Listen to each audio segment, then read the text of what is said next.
I don't like condiments. I don't eat ketchup or mustard or relish or pickles or, also vinegar.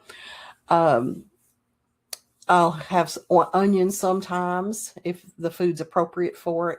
Butter all the time, anytime.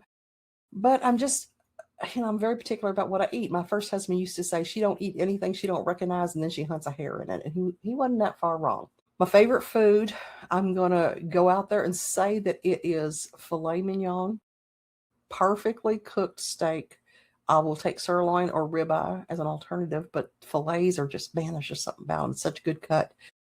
Medium rare, preferably with a little crispy on the outside, but medium rare with either garlic mashed potatoes or baked potato with only butter, no sour cream. Remember, spoil something else, uh, and maybe some green beans on the side, some homemade bread. I'm a happy girl. Another thing I love is really good pizza, and I can't hardly get that anymore, so I don't even put that on there on the docket anymore. If I'm going to have pizza, I want thin crust, just a kiss of sauce, the lightest sauce, and pepperoni. And those are my favorite meals. But the steak and baked potato, that really wins out. Nice cold glass of perfectly brewed iced tea, no lemon, and we're cooking with gas. What is your dream time like? It's a romp. Let me tell you. I'm a very vivid dreamer and always have been my whole life. I tend to have stress dreams, and I don't like that, where I'll just dream all night long about stressful situations. I frequently dream that there's some task I have to finish that's impossible to finish. I used to have Indiana Jones adventure dreams. I really liked that. I used to have sexy dreams. I really liked that.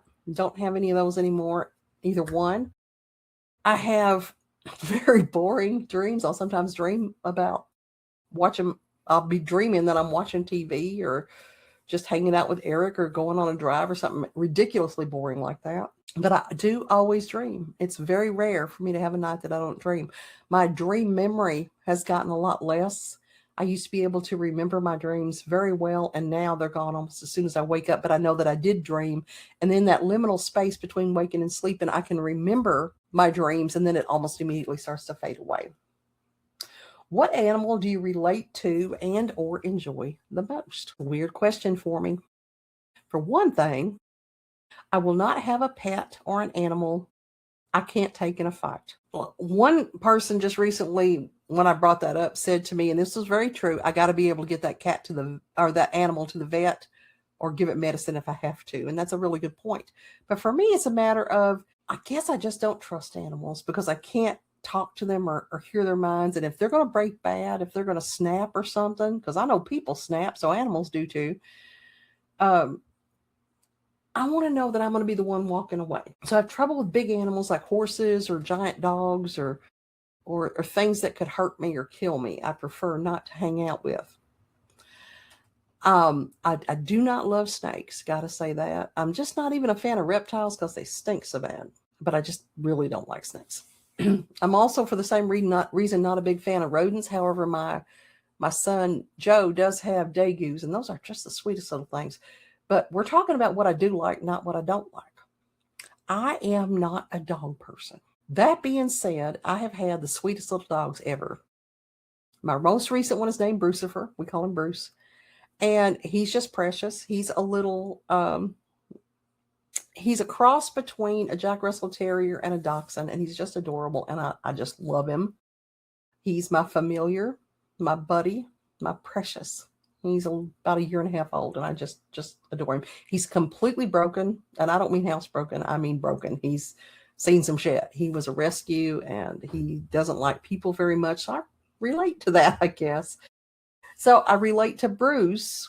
I related to Elvis before that, who was my little Shih Tzu of 18 years and who just died last year. But overall, dogs are not my thing. Cats are my thing. We have two wonderful cats that have no interest in me whatsoever. They're completely Eric's cats and want nothing to do with me unless he's not there to feed them. And then they will come to complain to me that he's not there to feed them. They also mourn if he's a social butterfly. He's gone all the time doing stuff.